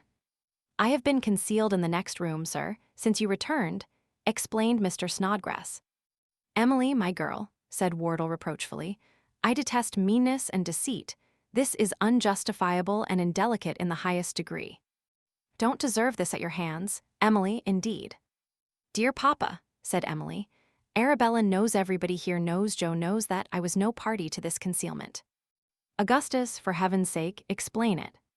Mr. Snodgrass, who had only waited for a hearing, at once recounted how he had been placed in his then distressing predicament, how the fear of giving rise to domestic dissensions had alone prompted him to avoid Mr. Wardle on his entrance, how he merely meant to depart by another door, but, finding it locked, had been compelled to stay against his will. It was a painful situation to be placed in, but he now regretted it the less, inasmuch as it afforded him an opportunity of acknowledging, before their mutual friends, that he loved Mr. Wardle's daughter deeply and sincerely, that he was proud to avow that the feeling was mutual, and that if thousands of miles were placed between them, or oceans rolled their waters, he could never for an instant forget those happy days, when first etc., etc. Having delivered himself to this effect, Mr. Snodgrass bowed again, looked into the crown of his hat, and stepped towards the door. "Stop," shouted Wardle. "Why, in the name of all that's inflammable," mildly suggested Mr. Pickwick, who thought something worse was coming. "Well, that's inflammable," said Wardle, adopting the substitute. "Couldn't you say all this to me in the first instance?" "Or confide in me," added Mr. Pickwick. "Dear, dear," said Arabella, taking up the defense. "What is the use of asking all that now, especially when you know you had set your covetous old heart on a richer son-in-law, and are so wild and fierce besides, that everybody is afraid of you, except me. Shake hands with him and order him some dinner, for goodness gracious' sake, for he looks half-starved. And pray have your wine up at once, for you'll not be tolerable until you have taken 2 bottles at least." The worthy old gentleman pulled Arabella's ear, kissed her without the smallest scruple, kissed his daughter also with great affection, and shook Mr. Snodgrass warmly by the hand. "She is right on one point at all events," said the old gentleman cheerfully. "Ring for the wine." The wine came, and Perker came upstairs at the same moment. Mr. Snodgrass had dinner at a side table, and, when he had dispatched it, drew his chair next Emily, without the smallest opposition on the old gentleman's part. The evening was excellent. Little Mr. Perker came out wonderfully, told various comic stories, and sang a serious song which was almost as funny as the anecdotes. Arabella was very charming, Mr. Wardle very jovial, Mr. Pickwick very harmonious, Mr. Ben Allen very uproarious, the lovers very silent, Mr. Winkle very talkative, and all of them very happy. Chapter 55. Mr. Solomon Pell, assisted by a select committee of coachmen, arranges the affairs of the elder Mr. Weller. "Samuel," said Mr. Weller, accosting his son on the morning after the funeral, "I've found it, Sammy." "I thought it was there." "Thought what was there?" inquired Sam. "Your mother-in-law's will, Sammy," replied Mr. Weller. "In virtue o' which, them arrangements is to be made as I told you on last night, respectin' the funds." "What, didn't she tell you where it was?" inquired Sam. "Not a bit on it, Sammy," replied Mr. Weller. "We woes a jestin' our little differences, and I woes a cheerin' her spirits and bearin' her up, so that I forgot to ask anythin' about it. I don't know as I should ha' done it, indeed, if I had remembered it," added Mr. Weller. "For it's a rum sort o' thing, Sammy, to go hankerin' arter anybody's property, ven you're assistin' in illness. It's like helping an outside passenger up, ven he's been pitched off a coach, and puttin' your hand in his pocket, vile you ask him, with a sigh, how he finds hisself, Sammy." With this figurative illustration of his meaning, Mr. Weller unclasped his pocketbook and drew forth a dirty sheet of letter paper, on which were inscribed various characters crowded together in remarkable confusion. "This here is the document, Sammy," said Mr. Weller. "I found it in the little black teapot, on the top shelf o' the bar closet. She used to keep banknotes there, for she vos married Samuel. I've seen her take the lid off to pay a bill, many and many a time. Poor creeter, she might ha' filled all the teapots in the house with vills, and not have inconvenienced herself neither, for she took worry little of anythin' in that vay lately, 'cept on the temperance nights, ven they just laid a foundation o' tea to put the spirits atop on." "What does it say?" inquired Sam. "Just vot I told you, my boy," rejoined his parent. £200 worth o' reduced counsels to my son-in-law, Samuel, and all the rest o' my property, of every kind and description whatsoever, to my husband, Mr. Tony Veller, who I appoint as my sole executor." "That's all, is it?" said Sam. "That's all," replied Mr. Weller. "And I s'pose as it's all right and satisfactory to you and me, as is the only parties interested, we may as well put this bit o' paper into the fire." "What are you doin' on, you lunatic?" said Sam, snatching the paper away, as his parent, in all innocence, stirred the fire preparatory to suiting the action to the word. "You're a nice executor, you are." "Why not?" inquired Mr. Weller, looking sternly round, with the poker in his hand. "Why not?" exclaimed Sam. "'Cause it must be proved, and probated and swore to, and all manner o' formalities." "You don't mean that," said Mr. Weller, laying down the poker. Sam buttoned the will carefully in a side pocket, intimating by a look meanwhile that he did mean it, and very seriously too. "Then I'll tell you what it is," said Mr. Weller, after a short meditation. "This is a case for that confidential pal o' the Chancellorship S. Pell must look into this, Sammy. He's the man for a difficult question at law. Ve'll have this here brought afore the solvent court, directly, Samuel." "I never did see such a addle-headed old creetur," exclaimed Sam irritably. "Old Baileys and solvent courts and alibis and every species o' gammon always runnin' through his brain.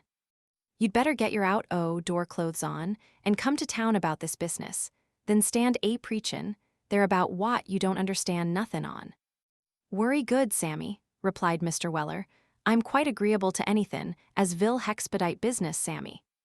But mind this here, my boy, nobody but Pell as a legal adwiser." "I don't want anybody else," replied Sam. "Now are you comment?" "Vait a minute, Sammy," replied Mr. Weller, who, having tied his shawl with the aid of a small glass that hung in the window, was now, by dint of the most wonderful exertions, struggling into his upper garments. "Vait a minute, Sammy. Ven you grow as old as your father, you vont get into your vesket quite as easy as you do now, my boy."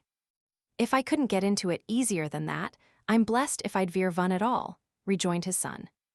"You think so now," said Mr. Weller, with the gravity of age, "but you'll find that as you get viter, you'll get wiser. Vidth and wisdom, Sammy, always grows together." As Mr. Weller delivered this infallible maxim, the result of many years' personal experience and observation, he contrived, by a dexterous twist of his body, to get the bottom button of his coat to perform its office. Having paused a few seconds to recover breath, he brushed his hat with his elbow and declared himself ready. "As 4 heads is better than 2, Sammy," said Mr. Weller, as they drove along the London road in the chaise cart, "and as all this here property is a worry great temptation to a legal gentleman, ve'll take a couple o' friends o' mine vith us, as'll be worry soon down upon him if he comes anythin' irreglar. 2 o' them as saw you to the Fleet that day. They're the worry best judges," added Mr. Weller, in a half-whisper, "the worry best judges of a horse you ever knowed." "And of a lawyer, too?" inquired Sam. "The man as can form a accurate judgment of a animal can form a accurate judgment of anythin'," replied his father, so dogmatically that Sam did not attempt to controvert the position. In pursuance of this notable resolution, the services of the mottled-faced gentleman and of 2 other very fat coachmen selected by Mr. Weller, probably, with a view to their width and consequent wisdom, were put into requisition. And this assistance having been secured, the party proceeded to the public house in Portugal Street, whence a messenger was dispatched to the insolvent court over the way, requiring Mr. Solomon Pell's immediate attendance. The messenger fortunately found Mr. Solomon Pell in court, regaling himself, business being rather slack, with a cold collation of an Abernethy biscuit and a saveloy. The message was no sooner whispered in his ear than he thrust them in his pocket among various professional documents, and hurried over the way with such alacrity that he reached the parlor before the messenger had even emancipated himself from the court. "Gentlemen," said Mr. Pell, touching his hat, "my service to you all. I don't say it to flatter you, gentlemen, but there are not 5 other men in the world that I'd have come out of that court for today." "So busy, eh?" said Sam. "Busy," replied Pell. "I'm completely sewn up, as my friend the late Lord Chancellor many a time used to say to me, gentlemen, when he came out from hearing appeals in the House of Lords. Poor fellow, he was very susceptible to fatigue.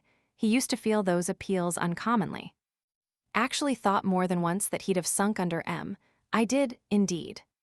Here Mr. Pell shook his head and paused, on which the elder Mr. Weller, nudging his neighbor, as begging him to mark the attorney's high connections, asked whether the duties in question produced any permanent ill effects on the constitution of his noble friend. "I don't think he ever quite recovered them," replied Pell. "In fact, I'm sure he never did. Pell," he used to say to me many a time, "how the blazes you can stand the headwork you do is a mystery to me."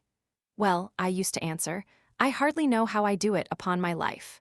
Pell," he'd add, sighing and looking at me with a little friendly envy, "you know, gentlemen, mere friendly envy. I never minded it, Pell, you're a wonder, a wonder. Ah. You'd have liked him very much if you had known him, gentlemen. Bring me 3 pennorth of rum, my dear." Addressing this latter remark to the waitress, in a tone of subdued grief, Mr. Pell sighed, looked at his shoes and the ceiling, and, the rum having by that time arrived, drank it up. "However," said Pell, drawing a chair to the table, "a professional man has no right to think of his private friendships when his legal assistance is wanted. By the by, gentlemen, since I saw you here before, we have had to weep over a very melancholy occurrence." Mr. Pell drew out a pocket handkerchief when he came to the word weep, but he made no further use of it than to wipe away a slight tinge of rum which hung upon his upper lip. "I saw it in the Advertiser, Mr. Weller," continued Pell. "Bless my soul, not more than 52. Dear me, only think." These indications of amusing spirit were addressed to the mottled-faced man, whose eyes Mr. Pell had accidentally caught. On which, the mottled-faced man, whose apprehension of matters in general was of a foggy nature, moved uneasily in his seat, and opined that, indeed, so far as that went, there was no saying how things was brought about. Which observation, involving one of those subtle propositions which it is difficult to encounter in argument, was controverted by nobody. "I have heard it remarked that she was a very fine woman, Mr. Weller," said Pell, in a sympathizing manner.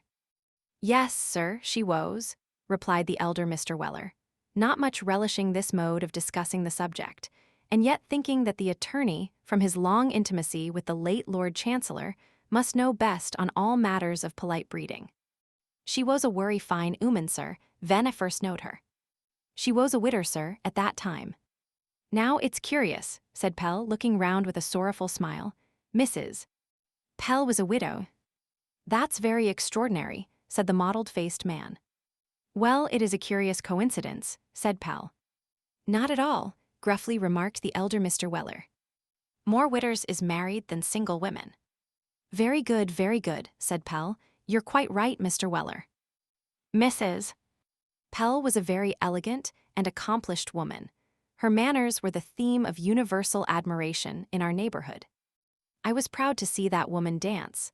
There was something so firm and dignified, and yet natural in her motion. Her cutting, gentlemen, was simplicity itself. Ah. Well. Excuse my asking the question, Mr. Samuel, continued the attorney in a lower voice. Was your mother-in-law tall? Not worry, replied Sam. Mrs. Pell was a tall figure, said Pell, a splendid woman with a noble shape and a nose, gentleman, formed to command and be majestic. She was very much attached to me, very much highly connected, too. Her mother's brother, gentleman, failed for £800 as a law stationer. Vel, said Mr. Weller, who had grown rather restless during this discussion, with regard to business. The word was music to Pell's ears. He had been revolving in his mind whether any business was to be transacted, or whether he had been merely invited to partake of a glass of brandy and water, or a bowl of punch, or any similar professional compliment, and now the doubt was set at rest without his appearing at all eager for its solution. His eyes glistened as he laid his hat on the table and said, What is the business upon which either of these gentlemen wish to go through the court? We require an arrest. A friendly arrest will do, you know. We are all friends here, I suppose. Give me the document, Sammy, said Mr. Weller, taking the will from his son, who appeared to enjoy the interview amazingly. What we require, sir, is a probe o' this here. Probate, my dear sir, probate, said Pell. Well, sir, replied Mr. Weller sharply, probe and probate is worry much the same. If you don't understand what I mean, sir, I say I can find them as does. No offense, I hope, Mr. Weller, said Pell meekly. You are the executor, I see, he added, casting his eyes over the paper. I am, sir, replied Mr. Weller. These other gentlemen, I presume, are legatees, are they? Inquired Pell, with a congratulatory smile. Sammy is a legatees, replied Mr. Weller. These other gentlemen is friends o' mine, just come to see fair, a kind of umpires. Oh, said Pell, very good. I have no objections, I'm sure. I shall want a matter of £5 of you before I begin, ha. It being decided by the committee that the £5 might be advanced, Mr. Weller produced that sum. After which, a long consultation about nothing particular took place, in the course whereof Mr. Pell demonstrated to the perfect satisfaction of the gentleman who saw fair, that unless the management of the business had been entrusted to him, it must all have gone wrong, for reasons not clearly made out, but no doubt sufficient. This important point being dispatched, Mr. Pell refreshed himself with 3 chops and liquids both malt and spirituous at the expense of the estate, and then they all went away to Doctors' Commons. The next day there was another visit to Doctors' Commons, and a great to-do with an attesting hostler, who, being inebriated, declined swearing anything but profane oaths, to the great scandal of a proctor and surrogate. Next week there were more visits to Doctors' Commons, and there was a visit to the Legacy Duty Office besides, and there were treaties entered into, for the disposal of the lease and business, and ratifications of the same, and inventories to be made out, and lunches to be taken, and dinners to be eaten, and so many profitable things to be done, and such a mass of papers accumulated that Mr. Solomon Pell, and the boy, and the blue bag to boot, all got so stout that scarcely anybody would have known them for the same man, boy, and bag that had loitered about Portugal Street a few days before. At length, all these weighty matters being arranged, a day was fixed for selling out and transferring the stock, and of waiting with that view upon Wilkins Flasher, Esquire, stockbroker, of somewhere near the bank, who had been recommended by Mr. Solomon Pell for the purpose. It was a kind of festive occasion, and the parties were attired accordingly. Mr. Weller's tops were newly cleaned, and his dress was arranged with peculiar care. The mottled-faced gentleman wore at his buttonhole a full-sized dahlia with several leaves, and the coats of his two friends were adorned with nosegays of laurel and other evergreens. All three were habited in strict holiday costume. That is to say, they were wrapped up to the chins and wore as many clothes as possible, which is, and has been, a stagecoachman's idea of full dress ever since stagecoaches were invented. Mr. Pell was waiting at the usual place of meeting at the appointed time. Even he wore a pair of gloves and a clean shirt, much frayed at the collar and wristbands by frequent washings. "1:15, said Pell, looking at the parlor clock. "If we are with Mr. Flasher at 1:15, we shall just hit the best time." "What should you say to a drop o' beer, gentlemen?" suggested the mottled-faced man. "And a little bit o' cold beef," said the second coachman. "Or a oyster," added the third, who was a horse gentleman supported by very round legs. "Hear, hear," said Pell, to congratulate Mr. Weller on his coming into possession of his property, eh? "Huh. "I'm quite agreeable, gentlemen," answered Mr. Weller. "Sammy, pull the bell." Sammy complied, and the porter, cold beef, and oysters being promptly produced, the lunch was done ample justice to. Where everybody took so active a part, it is almost invidious to make a distinction. But if one individual evinced greater powers than another, it was the coachman with the hoarse voice, who took an imperial pint of vinegar with his oysters, without betraying the least emotion. "Mr. Pell, sir," said the elder Mr. Weller, stirring a glass of brandy and water, of which one was placed before every gentleman when the oyster shells were removed. "Mr. Pell, sir, it was my intention to have proposed the funds on this occasion, but Samuel has whispered to me." Here Mr. Samuel Weller, who had silently eaten his oysters with tranquil smiles, cried, "Here," in a very loud voice. "Has whispered to me," resumed his father, "that it would be better to do the liquor to Vishen, you success and prosperity, and thankin' you for the manner in which you've brought this here business through." "Here's your health, sir." "Hold hard there," interposed the mottled-faced gentleman with sudden energy. "Your eyes on me, gentlemen." Saying this, the mottled-faced gentleman rose, as did the other gentleman. The mottled-faced gentleman reviewed the company and slowly lifted his hand, upon which every man, including him of the mottled countenance, drew a long breath and lifted his tumbler to his lips. In one instant, the mottled-faced gentleman depressed his hand again, and every glass was set down empty. It is impossible to describe the thrilling effect produced by this striking ceremony. At once dignified, solemn, and impressive, it combined every element of grandeur. "Well, gentlemen," said Mr. Pell, "all I can say is that such marks of confidence must be very gratifying to a professional man. I don't wish to say anything that might appear egotistical, gentlemen, but I'm very glad, for your own sakes, that you came to me. That's all. If you had gone to any low member of the profession, it's my firm conviction, and I assure you of it as a fact, that you would have found yourselves in Queer Street before this. I could have wished my noble friend had been alive to have seen my management of this case. I don't say it out of pride, but I think, however, gentlemen, I won't trouble you with that. I'm generally to be found here, gentlemen, but if I'm not here or over the way, that's my address. You'll find my terms very cheap and reasonable, and no man attends more to his clients than I do, and I hope I know a little of my profession besides. If you have any opportunity of recommending me to any of your friends, gentlemen, I shall be very much obliged to you, and so will they too, when they come to know me. Your healths, gentlemen." With this expression of his feelings, Mr. Solomon Pell laid 3 small written cards before Mr. Weller's friends, and, looking at the clock again, feared it was time to be walking. Upon this hint, Mr. Weller settled the bill, and, issuing forth, the executor, legatee, attorney, and umpires directed their steps towards the city.